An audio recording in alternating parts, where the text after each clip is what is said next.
오늘 이 시간에는 내가 오늘 너를 이라는 제목으로 함께 본문의 말씀을 상고해 보기를 원합니다. 오늘 본문은 세 가지 문단으로 그렇게 구분할 수가 있습니다. 먼저는 하나님께서 예레미야 선지자에게 환상을 보여주시고 그 환상을 통해서 하나님의 계획이 무엇인지, 그리고 왜 하나님께서 그와 같은 계획을 실행하시는지에 대해서 말씀을 하시고, 또 환상을 본 선지자에게 이제 그 선지자가 무엇을 해야 하는지에 대해서 말씀을 하시고, 더 나아가서는 선지자를 향한 약속의 하나님 말씀을 오늘 보여주고 계시는 것을 볼 수가 있습니다. 따라서 오늘 시간에는 이 말씀에 대해서 먼저 간략히 살펴보고, 그리고 그 말씀을 통해서 우리에게 주시는 은혜가 무엇인지에 대해서 함께 나누기를 원합니다. 먼저 하나님께서는 이 선지자에게 두 가지 환상을 보여주시고 그 의미를 설명하는 것을 볼 수가 있습니다. 하나님께서는 선지자에게 두 가지 환상을 보여주는데, 하나는 살구나무 가지 환상이고 또 하나는 끓는 가마 환상입니다. 이 살구나무 가지 환상을 통해서는 하나님의 굳건한 의지를 보여주시는 것을 볼 수가 있습니다. 하나님께서 반드시 예언하신 것, 하나님께서 그 예언을 반드시 성취하시겠다라고 하는 그 의지가 바로 이 살구나무 가지 환상을 통해서 우리에게 말씀하시는 것을 볼 수가 있습니다. 또 끓는 가마 환상을 통해서는 장차 유다에 미칠 재앙에 대해서 말씀하고 계시는 것을 볼 수가 있습니다. 다시 말하면 가마가 끓듯이, 펄펄 끓듯이 바로 이제 유다의 심판이 임박했다라고 하는 그러한 말씀을 보여주고 계신 거죠. 그래서 14절에서 16절에서는 이러한 환상을 보여주신 이유에 대해서 말씀하시는데, 하나님께서 이스라엘을, 즉 유다 백성을 이렇게 심판하지 않으면 안 될 그 이유가 어디에 있느냐? 바로 이스라엘 백성들에게 있겠죠. 유다 민족에게 있습니다. 바로 그들이 왜 그와 같은 하나님이 그 진노가 담긴 심판을 할 수밖에 없게 되었느냐? 명백한 이유는 바로 그들의 범죄였습니다. 하나님 아닌 다른 것을, 우상을 숭배했던 그러한 백성들을 향한 하나님의 진노가 이제 멈출 수 없음을 명백하게 보여주는 그런 말씀입니다.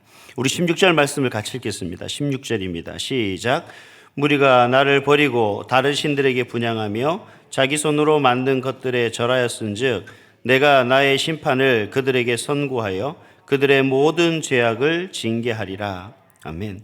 결국 우상 숭배가 심판의 원인이었는데, 이 16절 말씀에 의하면 10계명에서 1계명과 2계명을 어긴 그러한 결과다라고 할 수가 있겠습니다. 너는 나 외에 다른 신을 내게 있게 하지 말지니라 하신 1계명과 너는 나를 위하여 새긴 우상을 만들지 말고 그 우상에게 절하지 말라라고 하신 두 번째 계명을 어긴 그러한 대가다라고 할 수가 있겠죠.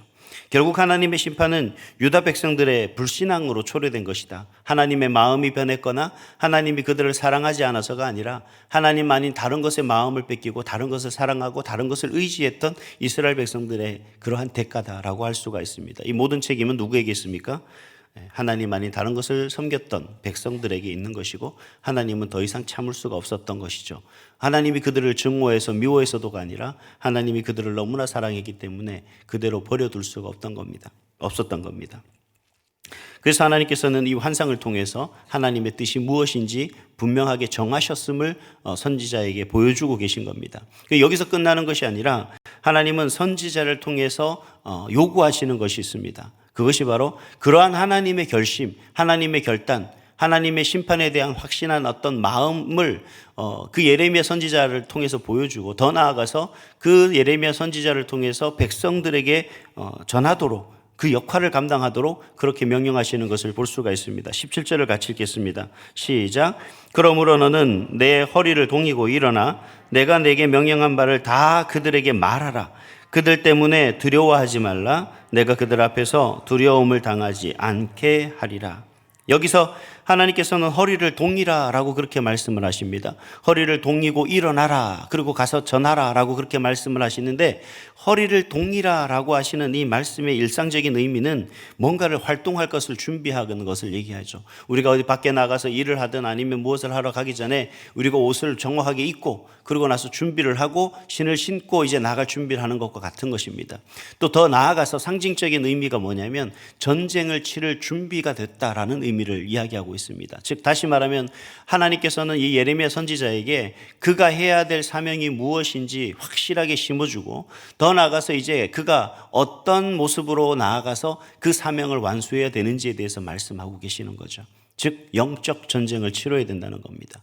이 세상에 나아가서 그는 하나님의 말씀을 전하는 것이 그의 사명이고 역할이지만 그것은 그냥 단순한 하나님의 말씀을 전하는 것이 아니라 선포하는 것이 아니라 하나님의 뜻을 전하는 것이 아니라 그것은 바로 영적 전쟁임을 이야기하고 있는 것입니다. 그만큼 각오와 그만한 준비를 하고 나아갈 것을 그렇게 촉구하고 있는 것을 볼 수가 있습니다. 그러면서 하나님은 그러한 선지자를 격려하십니다. 뭐라고 격려하십니까? 17절 후반절에 보니까 두려워하지 말라. 내가 너를 두려움 당하지 않도록 내가 도와주겠다. 함께하겠다. 그런 말씀으로써 이 선지자가 과연 어떠한 상황과 환경과 여건 속에 놓일지에 대해서 미리 하나님은 말씀하시면서 그 선지자를 격려하고 있는 모습을 볼 수가 있습니다. 사실 이 예레미야 선지자가 환상을 통해 하나님이 하시는 말씀을 받았을 때 그가 얼마나 두렵고 떨리고 그 상황 속에서 그가 해야 될 이 사명이 얼마나 무거운 것인지 그리고 얼마나 대단하고 무서운 것인지를 우리가 간접적으로 볼 수 있는 그런 대목입니다. 하나님의 선지자라고 하니까 그냥 가서 전하고 증거하는 것이 어떤 권위와 능력을 가지고 전하기에 모든 사람들이 다 경청하고 모든 사람들이 그 말씀에 순종하는 것이 아니라 그것은 영적 전쟁 속에서 어떤 어려움을 처할지 아무도 모르는 그런 상황이죠. 사실 예레미야서를 읽어보면 예레미야 선지자가 아주 편안하게 말씀을 전하고 증거하는 그런 상황은 아니라는 것을 우리가 잘 알 수 있을 겁니다.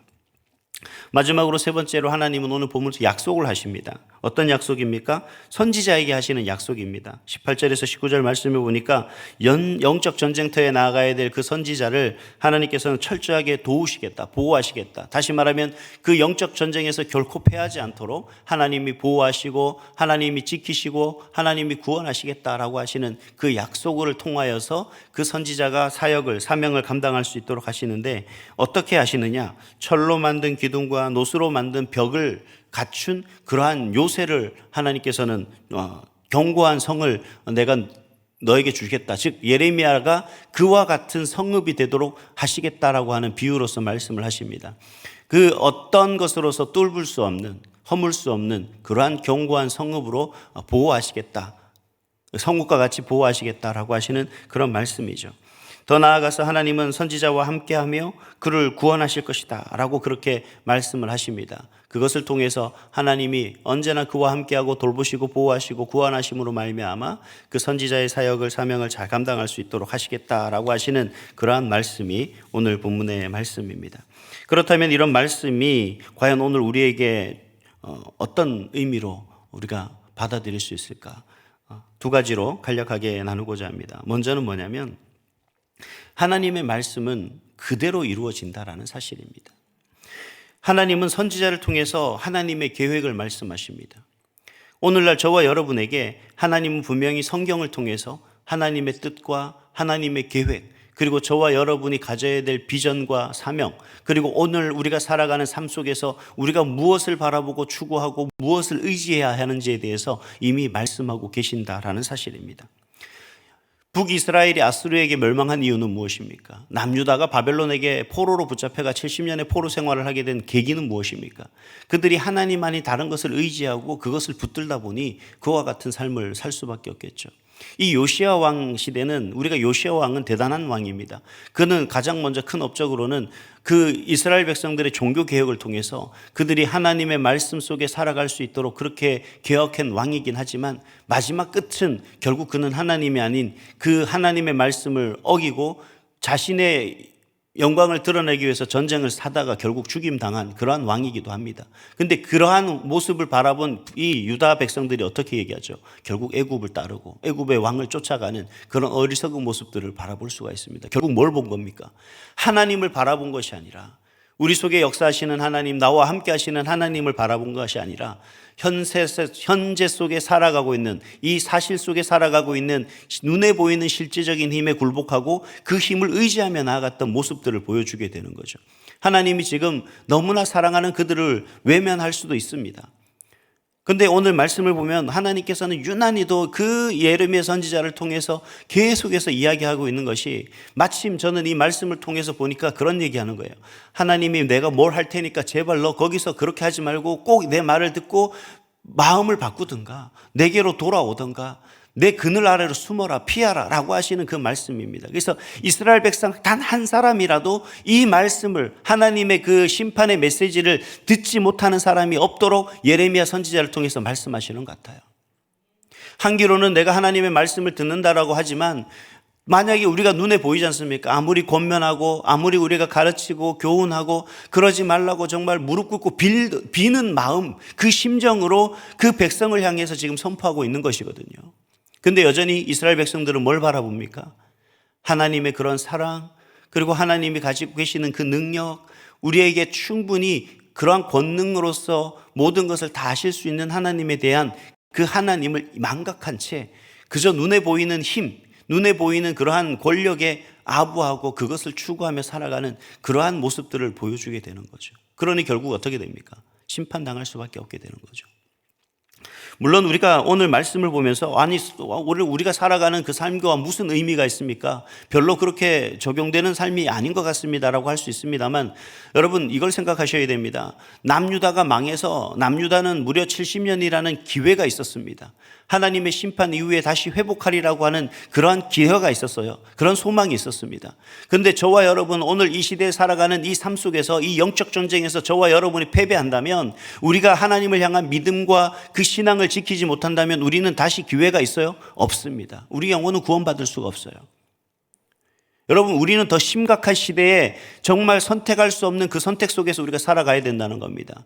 그야말로 아슬아슬한 절벽 위를 걸어가는 인생이 오늘 저와 여러분이 살아가는 인생이에요. 여기서 여러분 무엇을 바라봐야 됩니까? 우리가 이 세상을 살아가는 그 인생 속에서 우리가 무엇을 의지해야 됩니까? 하나님의 말씀이라는 사실입니다. 우리가 왜 말씀을 붙들고 말씀을 묵상하고 말씀을 읽고 그 말씀을 우리 마음판에 새겨야 되는 이유는 우리가 만약에 하나님 아닌 다른 것을 쫓고 추구하고 살아가다 보면 하나님의 심판 가운데 우리는 70년이라는 두 번 다시 기회가 존재하지 않는다는 사실을 우리가 기억해야 된다는 거예요. 우리가 하나님 안에서 그 말씀대로 이루시는 그 하나님의 심판 속에서 우리가 정말 아무런 문제 없이 하나님의 구원의 은혜를 경험하기 위해서는 오늘도 우리는 그 말씀 붙들고 승리해야 된다라는 겁니다. 그래야만 말씀대로 역사하시는 그 하나님 심판 앞에서 우리는 진정한 구원의 은혜를 누릴 수가 있다는 사실을 여러분 기억하시길 바랍니다. 조건은 간단합니다. 내가 하나님의 말씀을 어기고 하나님 아닌 다른 것을 의지하려고 한다면 하나님이 제시하신 이 조건이 우리에게 불편한 조건이지만 우리가 하나님 말씀 안에서 살아가고 하나님 말씀대로 내가 살아가기를 원한다면 이것은 불편한 조건이 아니라 하나님이 우리에게 베풀어 주신 크신 은혜라는 사실을 우리는 알게 되겠죠. 바라기는 여러분 불편한 하나님의 말씀의 조건이 아니라 우리를 향한 정말 하나님이 나에게 무릎 꿇고 사정하며 나를 떠나지 말라고 하시는 그 하나님의 음성을 여러분 들으시고 그 하나님께 감사함으로 그 하나님 말씀 붙들고 오늘도 승리할 수 있는 하나님의 놀라운 구원의 은혜 가운데 살아갈 수 있는 그런 저와 여러분이 될 수 있기를 소망합니다. 또 한 가지는 삶의 승리, 인생의 성공은 결국 하나님께 있다라는 사실입니다. 오늘 본문을 묵상하면서 저는 그런 생각을 합니다. 하나님은 선지자에게 왜 하나님의 심판을 선포하라고 하실까?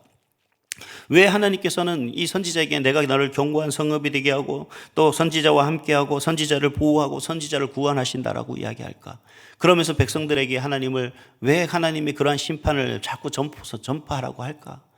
가만히 보니까 제가 이 말씀을 기도하는 가운데 정말 하나님 앞에 내가 고백하지 않으면 안 되는 부분이 있었습니다. 그것은 다름 아니라 내가 정말 연약한 존재일 수밖에 없다라는 사실입니다. 물론 저는 한편으로는 이스라엘 백성들을 향한 하나님의 사랑을 말할 수가 있겠지만 또 한편에서는 뭐냐면 하나님이 나를 그렇게 보호하시고 지키시고 하나님께서 나를 구원하지 않으면 나는 이 세상에서 아무것도 아닌 존재라는 거죠. 물론 오늘날 지금 이 시간에는 하나님께서 주신 은혜와 권위와 하나님의 그 말씀을 붙들고 섰기에 제가 목사라는 권위로 이 자리에 설 수가 있습니다만 세상에 나아간 저는 뭡니까? 그냥 아무것도 아닌 한 사람에 지나지 않습니다. 60억, 70억이 되는 이 세상의 많은 인구들 중에 단 한 명에 지나지 않는다는 존재예요. 우리가 하나님 안에 있기 때문에 하나님의 돌보심과 하나님의 보호하심과 하나님의 인도하심 속에 있기 때문에 내가 이 세상에서 안전한 거죠. 세상 사람들은 삶을 뭐라고 얘기합니까? 전쟁이라고 얘기합니다. 세상 사람들은 우리가 살아가는 이 세상을 전쟁터라고 이야기합니다. 우리는 그 속에서 안전할 수 있는 이유가 뭡니까? 우리가 그 속에서 보호받으며 살아갈 수 있는 존재가 뭡니까? 우리가 세상 사람들보다 내가 가장 우위에 있기 때문에 그렇습니까? 가장 큰 권력을 가지고 있습니까? 가장 많은 어떤 물질을 가지고 있습니까? 건강을 가지고 있습니까? 아니죠. 우리는 누구나 다 부족하고 연약한 존재입니다. 그럼에도 불구하고 우리가 그 속에서 살아갈 수 있는 것은 뭐냐? 하나님의 도우심 때문이라는 거죠. 분명하게 말씀하십니다. 여러분 오늘 한 주 승리하기를 원하십니까? 여러분 오늘 살아가는 인생 가운데 여러분 아무런 문제 없이 정말 하나님 안에서 살아가길 원하십니까? 바로 그렇다면 우리의 도움 되시는 그 하나님을 의지하시길 바랍니다. 하나님은 오늘도 이렇게 말씀하십니다. 내가 오늘 너를 어떻게 도우실지. 우리 마지막으로 18절, 19절 두 절 말씀을 같이 읽겠습니다. 시작. 보라 내가 오늘 너를 그 온 땅과 유다 왕들과 그 지도자들과 그 제사장들과 그 땅 백성 앞에 견고한 성읍 쇠기둥 노성벽이 되게 하였은즉 그들이 너를 치나 너를 이기지 못하리니 이는 내가 너와 함께하여 너를 구원할 것임이니라. 여호와의 말이니라. 아멘. 여러분 오늘 한날을 살아가는 저와 여러분에게 과연 하나님이 오늘 이 새벽에 우리에게 어떤 말씀을 주시는 것일까요? 심판을 말씀하시는 걸까요? 사랑을 말씀하시는 걸까요? 맞습니다. 심판을 말씀하시고 그 속에 하나님이 우리를 향한 사랑을 말씀하고 계십니다만 더불어서 우리에게 주시는 말씀은 뭐냐면 우리가 살아가야 될 이 삶에서 우리가 지러한 영적 전쟁터에서 영적 전쟁을 치르는 영적 군사로서 우리가 어떤 마음과 어떤 믿음으로 살아가야 되느냐. 바로 우리의 힘이 되시고 능력이 되시고 도움이 되시고 보호가 되시는 그 하나님을 의지하며 나아갈 때 하나님이 항상 우리를 승리하게 하시겠다고 하시는 이 18절과 19절 말씀을 붙들고 나아가서 오늘도 나와 함께 하시는 하나님이 내가 오늘 너를 승리하겠다 하시는 그 약속의 말씀이 저와 여러분의 약속이 되고 그 구원을 이룰 수 있는 은혜의 말씀이 될 수 있기를 간절히 소망합니다. 이 말씀을 마음판에 온전히 새기고 오늘 한 날도 승리하는 저와 여러분이 될 수 있기를 간절히 소망합니다. 기도하겠습니다.